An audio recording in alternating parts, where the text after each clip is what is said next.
Welcome back to the Taiwan Outlook. Mr. Lapranche, people have been talking about the so-called common security and foreign policy of the EU. But look at the case of Iraq war. Countries within the EU seems to be different on how to deal with the Iraqi situation. Is there any so-called CSFP in the EU? The Iraq war is a very good example of something which is not usual in the European Union. Most of the time, we, the 27 countries of the EU, have common positions on international questions. Yeah. I would say that probably 95% of the international questions gather a consensus among the 27 members. Now, indeed, the Iraq war was a very good case where we didn't find a common position. And then each country decided to go on their own. We don't have an obligation to reach a common position. It's a possibility. The common foreign and security policy is relatively new in the history of the European Union. As you said, we've got 50 years of integration history now. But the common foreign security policy started to be created only in the 1970s. Only. Well, it's already 30 years, I agree. That's right. But we're still in the process of integrating that part of our policies. And for the moment, if one country out of the 27 does not agree on a common position, then there is no agreement. That's right. Which is we don't vote by majority voting as in the rest of EU matters. In the common foreign and security policy area, we vote by consensus. Yeah. Each member has a veto. Another case in point is the EU arms embargo on China. And where that's still being deadlocked, as long as some countries for it and some countries against it. Well, if it is the case, yes, there will be a deadlock. We need to have a common position, 27 countries, a consensus, and no veto, so that we can adopt a policy on this one, on this question of arms embargo. As you know, the arms embargo on China was adopted in 1989 after the Tiananmen massacres in Beijing. And the idea now that some of our member states have is that since we are engaging China in a general dialogue, in a partnership that covers all areas, we need to be able to move forward. And some of the member states are in favor of lifting the embargo. Some are not yet. So for the time being, we don't have a consensus and we can't lift the arms embargo. But some countries in the region are very concerned about the possible military imbalance in the region as a result of the lifting of the arms embargo. Do European countries pay attention to that kind of possible military imbalance in the region, in Asia? Definitely. The European countries pay attention to the security situation in the Asian region as a whole. And in December 2004, our heads of states and governments in a European Council meeting decided that whatever we do on the arms embargo, and we were thinking of going gradually towards the lifting of the arms embargo, whatever we do on the arms embargo, we need to make sure that it does not upset the security in the region, in the Asian region. And we also, our heads of state and government in the European Council also said at that time, December 2004, that if we lift the arms embargo, it should not have a consequence to raise the number of weapons in quantity or quality that would be sold to China. So the whole idea behind the potential lifting of the arms embargo is not to sell more weapons. The idea is to establish a normal relationship with China, which we consider as a partner. But as you said that the arms embargo was a result of the Tiananmen Square massacre, and some people argue that the human rights situation in China has not been improving. So there's no need to lift the arms embargo. Do you agree with that kind of statement? That's part of the considerations when we think about lifting or not the arms embargo. Definitely, we adopted the arms embargo not for regional security reasons, but to react as a sanction, if you want, to a situation in human rights which we considered was not satisfactory, to say things in diplomatic words. Now, the situation has certainly improved in certain areas in China. There's more access to information for the ordinary people. The judicial system improves gradually, and it's difficult to improve. It takes time. But in certain areas, the situation remains quite bad, and we recognize that. We are in a dialogue with China on human rights as well. The EU wants to go on discussing things and wants to go on expressing towards China as clearly as possible its position on the questions of human rights, and to express to China the areas where we think that the situation is not satisfactory.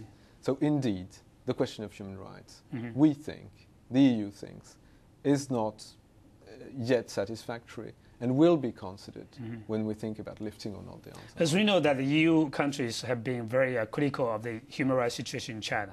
In many cases, the EU countries stood up and criticized China for abusing the human rights and so on. But in addition to talking to China, what has the EU been doing in trying to help China to improve its human rights? Well, the way you put the question is the right way. How do we try to help China? Because I think there's a big consensus in the society in China that China wants to walk towards democracy and wants to walk toward a better situation in human rights. So indeed, the question is how can we help that? And we have indeed developed a few programs to help NGOs develop their activities, to help train judges, lawyers. But it's a very long process. And it's a process that will come mainly from the inside of China, that will come mainly from the will of the people in China. So we can help a little bit, but we don't want to give lessons. We don't want to be a neo-colonial power in the world and give lessons to others. We just want to be sure that when there are shared values, common values, universal values, such as democracy and human rights, we can work together so that these values are upheld everywhere in the world. But some human rights activists have been criticizing some of the leaders in the EU for paying too much attention to economic interests, markets, rather than human rights situation in China. Do you think that's a fair statement? We are interested in the situation of economics in China. But I don't want to sound too diplomatic, but the Chinese population is also interested in that question. We can't tell China, develop your human rights, but don't develop your economy. And in order for China to develop its economy, something that benefits the ordinary Chinese citizens as well, we need to be engaged with China. We need to make sure that China is fully integrated in the world's markets. Let me just remind you that at this present point, the European Union is the first trade partner for China, the largest trade partner for China in the world. So we need each other, I think. And the Chinese economy needs the European market, and it needs also the European input in terms of capital, finance, foreign direct investment from the EU, and technology, so that it can develop itself. You know, the human rights are a complex issue. It's not only the ability or the right to speak out what you think. It is that, definitely. But it's also the right to develop economically, the right to get out of poverty. So we've got to balance all these things in our policy. Coming back to the EU enlargement, the EU constitution has been there, stuck there for a few years. How can you move forward? How do we overcome the difficulties in, passing the EU constitution? This will be a big work for the next 1 year, 1 year and a half. The constitution was adopted in 2004, actually, and it was supposed to be ratified by all the member states of the European Union before it could come into force.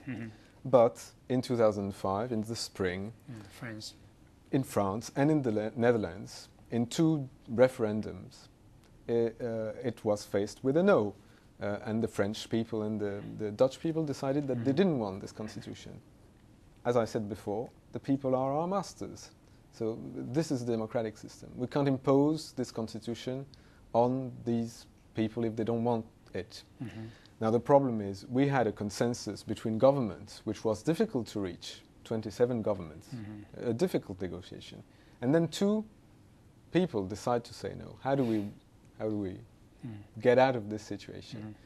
Over the next 6 months, during the German presidency of the European Union, Madame Merkel said very clearly that she wants to move on the constitution and to find a way.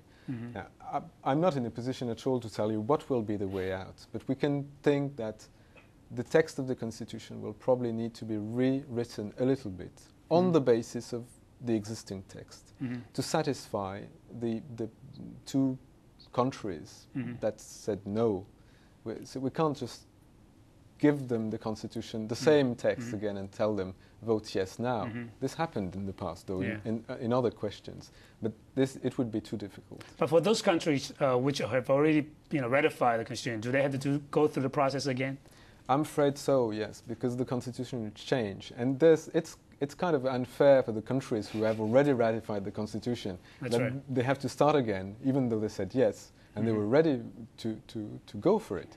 So it's kind of unfair for them, but unfortunately we don't have another solution. We have to go through that, I think. Yeah. Rewrite a little bit, probably not too much, keep the overall balance, because there was a very difficult consensus reached on the original text, and then see if after 2007 we can manage something. As we know that the French people have been the leaders of this European Union integration, but now the French people veto the constitution.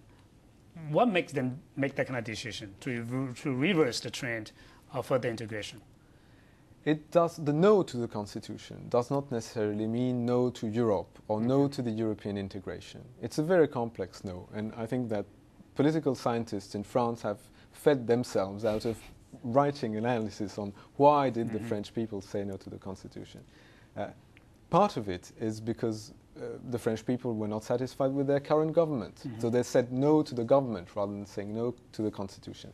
But also part of it is due to the fact that the French people were particularly worried about what they saw as a too liberal constitution. I told you, people at the moment are afraid about globalization and about further liberalization. So they wanted to find in the constitution reassurance that the EU would not open totally the doors to competition and would preserve their social system and their employment and their jobs as well. That's part of the problem as well. But it's a very complex situation, and we need to discuss that again in France, in the Netherlands, and in the other countries as well, because this has to be accepted by everybody before it becomes a common constitution. When we use the word constitution, some people begin to think about new country. Will the EU eventually become a United States of Europe? Is that a possibility? That's not totally impossible. In the United States of Europe, that idea was floated in the 19th century by Victor Hugo, the famous French writer. So it's not totally impossible. But at the moment, I think we must keep to the idea which is the core of the European integration process. Our motto is united in diversity, which means that we want to keep the diversity. We don't want to transform the European Union into a big new nation state, which would, for example, speak only one language. We are very much attached to the idea that each member country can speak its own language. And we've got 23 official languages nowadays in the European Union. So building or changing the EU into a new nation state would be, in my opinion, and that's very personal, that would be a failure. We need to find a way to make the EU into something new. That was the idea at the beginning. Nation states in Europe had failed. They had gone to war too often, and the EU was built as a way to prevent wars to happen. So let's make sure that the EU does not go down that path, and that it preserves that idea of uniting itself in keeping its diversity. European Union integration has been seen as a success example of political economic integration, and other regions are also trying to learn some lessons from that. Could you tell us what do you think the most unique feature of European integration, and whether other countries or other regions can copy from that? Let me tell you something.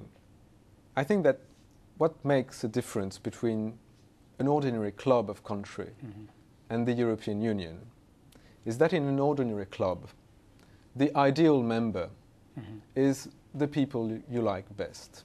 Okay. But in the club of the European Union, the ideal member is the people you hate the worst, because the idea is to make friends and to become partners between former enemies. I'm talking about what the situation was 50 years ago. It's clear that the new member states who arrive in the European Union now are not in that situation. Yeah. But we must keep in mind and keep in our heads the memory of war and destruction in the European continent, because that's the heart of the European Union.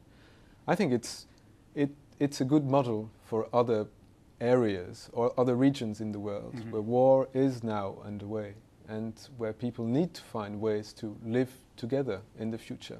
It's a good model, but as I said earlier, we don't want to be a neo-colonial part imposing our views on the rest of the world. Right. We just propose this model and see whether other regions want to use it. Most welcome. Will the EU continue to expand to, Central Asia or other places, to make it safer, for EU and for other countries as well? It's not impossible, but I think nobody knows now. There are no final borders of the EU. We didn't define the map of the EU with its easternmost borders. We don't know. So it's not impossible that it will expand one day. But it's very important for the moment that we, as the EU, keep very good relation with Central Asia and Russia. We've seen in the past weeks that the question of energy, access to energy, for example, is a crucial question. And let me remind you that the European Union integration process started more than 50 years ago, actually not in 1957, but in 1952, with putting together our resources in coal and steel, the energy, making sure that everybody has equal access to energy as a way to prevent war and conflict on the question of access to energy. So with Russia, we need to be very careful the way we craft our relations, because a lot is at stake here. Yeah, after reviewing the past and the future of the EU integration, when we come back, we will talk about EU's relationship with Taiwan and what we can learn from the experience of this bilateral relationship. We take a short break.